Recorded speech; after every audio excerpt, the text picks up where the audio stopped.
সুরজিৎ, এই দেখো আমাদের সাথে থাকার জন্য কে এসছে। বাবা এসছে। তোমার লজ্জা করে না তোমার নির্লজ্জ বাবাকে এখানে নিয়ে আসতে? আর আপনিও আপনি মেয়ের বাড়িতে চলে এসেছেন নির্লজ্জের মতো। সুরজিৎ, তুমি এটা কিভাবে কথা বলছো? ইনি আমার বাবা হন। তাতে কি হয়েছে? তোমার বাবা, আমার বাবা না। আমার কাছে যারা নির্লজ্জ লোক যে চলে এসছে আমাদের বাড়িতে। তুমি এটা কিভাবে কথা বলছো আমার বাবার সাথে? এটা আমারও তো বাড়ি, আমার বাবা এখানে আসতেই পারে। না, এটা তোমার বাড়ি না, এটা আমার বাড়ি। আমি যাকে চাইবো তাকে আনবো। বাবন, জামাই কিভাবে আমার সাথে কথা বলছে? জামাই, তুমি আমার সাথে এভাবে কথা বলছো কেন? আমি কি অন্যায় করেছি বলো?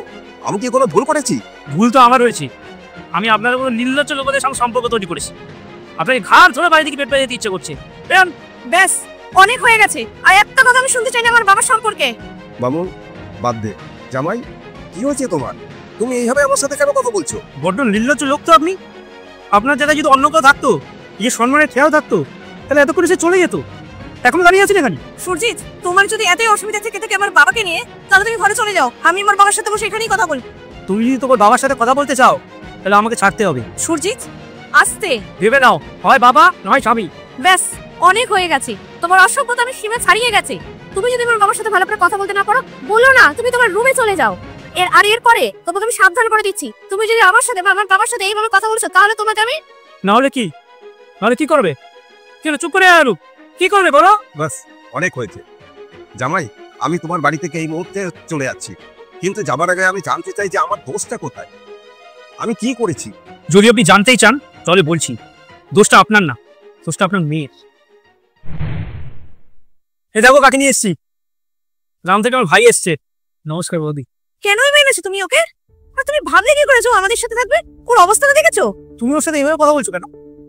ও গ্রাম থেকে এসছে, এত দূর থেকে এসছে, আর আমাদের সঙ্গে থাকতে পারবে না কেন? এই গ্রামের ভূতটাকে গ্রামে রেখে আসুনি কেন? এখানে নিয়ে এসছো কেন? আর তাছাড়া ওর অবস্থাটা দেখেছো? ওকে নিয়ে যদি তুমি রাস্তায় বেরাও, লোকজন তোমাকে দেখে থুতু পড়বে। বৌদিমণি, আমার কি কোনো ভুল হয়ে গেছে? আর তাছাড়া আমি কয়দিনের জন্য এসেছি, 4-5 দিন পরে এখান থেকে চলে যাব। হ্যাঁ, 4-5 দিনের জন্য যখন এসেছো, তাহলে বাইরে হোটেল বুক করে নাও। এখানে কেন এসেছো? আর তাছাড়া আমি এমনিও পছন্দ করি না যে আমার এই বাড়িতে আমার হাজবেন্ড আর আমি ছাড়া অন্য কেউ থাকো। আর রইল কথা ভুলের, তুমি নিজেই তো একটা বড় ভুল। বিপাশা, এবার কিন্তু কোন বাড়াবাড়ি করে ফেলছো। আর তোমার যদি এতই অপছন্দ আমার ভাইকে, তুমি ঘরে চলে যাও, আমি আমার ভাইয়ের ব্যাপারটা দেখে দিচ্ছি। আচ্ছা, তাহলে তুমি নিজেই এবার ডিসাইড করে নাও যে তুমি তোমার ভাইয়ের সাথে থাকবে নাকি তুমি আমাকে ডিভোর্স দেবে। পুরোটাই এখন তোমার উপর, দেখো কি করবে। দাদা ভাই, আমার জন্য বৌদিমণির সাথে তুমি লড়ো না। আমার একটা কথা শোনো, আমি অন্য কোথাও থেকে নেবো, কয়েকদিনের তো ব্যাপার। ভাই তুমি শোনো না, অসুবিধা নেই, আমি পরে কোনো সময় ঘোরার জন্য চলে আসবো এখানে। আর তুমি আমার সাথে দেখা করার জন্য গ্রামে এসো, কিন্তু আসছি। উফ, বাঁচা গেল। তুমি কিন্তু ঠিক করলে না একদম।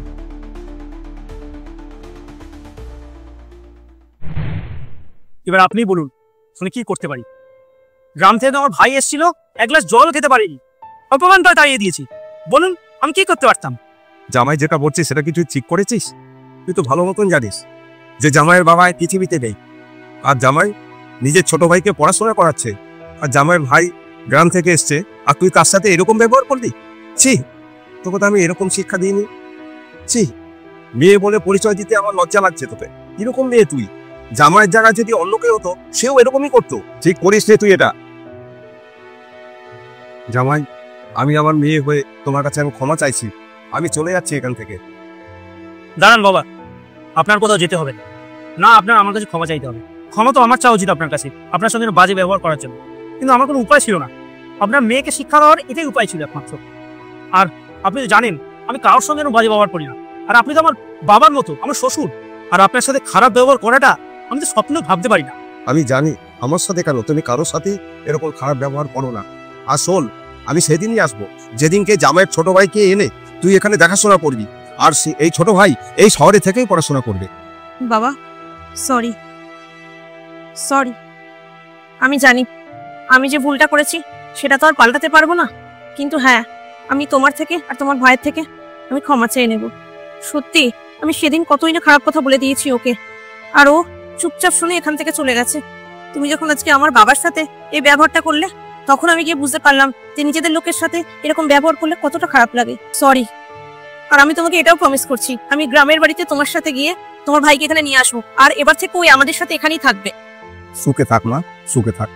তোমরা বসো, আমি একটু চা করে নিয়ে আসছি। আসুন বাবা বসুন।